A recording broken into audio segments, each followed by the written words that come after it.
नमस्कार दोस्तों, मैं आपकी वास्तु गुरु मान्या इंडिया न्यूज़ फैमिली गुरु में आपका बहुत बहुत स्वागत करती हूँ। मैं आशा करती हूँ कि आप सभी स्वस्थ होंगे, खुशहाल होंगे। क्या आपने भी ऐसा नोटिस किया है कि कभी-कभी आपका अचानक से ही अपने घर में मन उचटने लग जाता है? जब कभी आप बाहर होते हैं तो आप खुश प्रसन्न होते हैं, लेकिन जैसे ही घर में प्रवेश करते हैं, खुद ब खुद आपके चेहरे पर तनाव आ जाता है। कभी-कभी इस तनाव की वजह से आपके घर परिवार में लड़ाई भी होती रहती है। या फिर आपने ऐसा नोटिस किया है कि आपके खुद के बच्चे या फिर कोई छोटे बच्चे आपके घर में घुसते ही डर जाते हैं, रोने लगते हैं। तो हो सकता है कि आपके घर में किसी वास्तु के बड़े दोष से पीड़ित हो। लेकिन दोस्तों, चिंता की कोई बात नहीं है, क्योंकि मैं आपकी वास्तु गुरु मान्या आज आपको कुछ ऐसे उपाय बताने जा रही हूँ जिसके बाद आपका आपके घर में मन लगना शुरू हो जाएगा। आपके घर में हमेशा एक खुशहाली बनी रहेगी। माँ लक्ष्मी का आपके घर में वास होगा। दोस्तों, हमारे धर्म में उस स्थान का बहुत महत्व होता है जहाँ हम रहते हैं।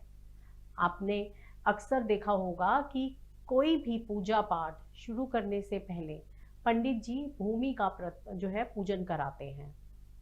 यहाँ तक कि हम मकान बनाने से पहले भी भूमि का पूजन जरूर करते हैं।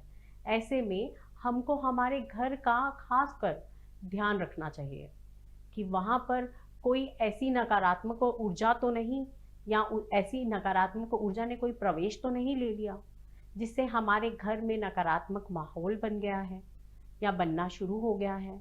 सबसे पहले तो अगर आपको घर में नकारात्मक माहौल लग रहा है तो आप ध्यान दें कि आपके घर में कहीं पर कोई खराब घड़ी तो नहीं है, या फिर कोई खराब इलेक्ट्रॉनिक का सामान तो नहीं है, फिर पुराने बर्तन आपने अपने बेड के अंदर तो नहीं रखे हुए। दरअसल इन सामानों से निकलने वाली ऊर्जा भी हमारे घर के अंदर नकारात्मक माहौल पैदा कर देती है। अगर ऐसा सामान आपके घर में है तो सबसे पहले इस सामान को हटा दें। इसके अलावा अपने घर के में स्वच्छता का विशेष रूप से ध्यान रखें। अपने घर को डीक्लटर करें। जो भी फालतू का सामान आपके घर में है जो यूज़ नहीं हो रहा है, उसे घर से बाहर निकाल दें। कभी कभी ऐसा भी देखा जाता है कि आपके घर में अभी तक का जो माहौल है वह सही था, लेकिन अचानक ही अब माहौल खराब हो गया।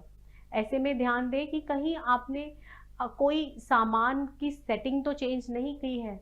कहीं आपने कोई सामान जो पहले बहुत टाइम से कहीं और पड़ा था उसे उठा के कहीं और तो नहीं रख दिया। अगर आपको ध्यान आए तो उस सामान को वापस उसी जगह पर शिफ्ट कर दें जहाँ की वह पहले था। इसके अलावा अगर आपको अपने घर की नकारात्मक ऊर्जा का कोई और कारण पता नहीं है तो आप मेरे द्वारा बताए हुए इन उपायों को जरूर करके देखें।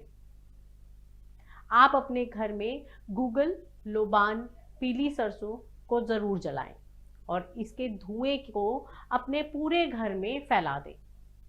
आप अपने घर में गायत्री मंत्र का जाप करें और जाप करते समय आपके सामने गंगा जल को रख लें और उस जल को पूरे घर में छिड़क दें। मात्र 21 दिन में आप ये करेंगे तो ऐसा आपको करने से आपके घर का जो ऑरा है वह खुद ब खुद क्लीन हो जाएगा और आपको भी घर में खुशहाली मिलेगी। इसके अलावा आप पूर्णमासी या फिर अमावस्या वाले दिन, इनफैक्ट मंगलवार वाले दिन घर पर गाय का गोबर का कंडा ले आएं और उस पर गूगल रखें, कपूर रखें और सफ़ेद चंदन रखकर उसे जला दें। इसको जलाते समय अगर आप दुर्गा कवच का पाठ करें तो यह बहुत ही फायदेमंद साबित होगा। दोस्तों, इसके अलावा आप 114 मुखी रुद्राक्ष, नवमुखी रुद्राक्ष या फिर आपके घर पर भगवती यंत्र या फिर बगलामुखी माँ का जो यंत्र होता है वह भी रख सकते हैं। इससे अगर कोई आपके घर पर कोई भी टोना टोटका हुआ होगा तो वह उससे दूर हो जाएगा। इससे दूर होगा, साथ ही साथ आपको खुशियों में भी निजात मिलेगी। आप एक लोटे में गुलाब की पत्तियों के साथ लौंग डालकर अपने इष्ट देव का नाम लेते हुए घर में डेली छिड़काव करें। इससे भी आपके घर में सकारात्मक ऊर्जा का वास होगा और आप सदैव आनंद में बने रहेंगे।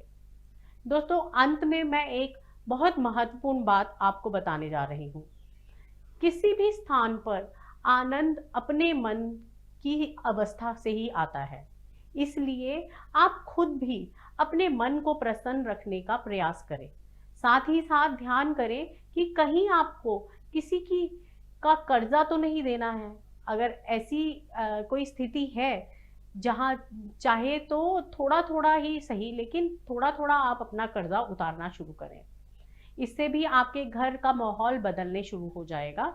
इसके अलावा जितना अधिक संभव हो सके आप गौशाला में या फिर अनाथालय में जाकर दान भी कर सकते हैं। दोस्तों, यह बहुत छोटे छोटे उपाय हैं, आपकी पूरी जिंदगी बदल के रख सकते हैं। बस आप पूरे सकारात्मक मन के साथ इन उपायों को करके देखें और मुझे पूरा विश्वास है कि आपके घर में ना केवल सकारात्मक ऊर्जा होगी, बल्कि आपके घर में सदैव ईश्वर का वास भी बना रहेगा। मिलते हैं कुछ ऐसे ही उपाय के साथ अगले एपिसोड में। तब तक के लिए आप अपना ध्यान रखें, अब खुशहाल रहें, खुश रहें। अपने दोस्तों के साथ यह वीडियो जरूर शेयर करें। नमस्कार।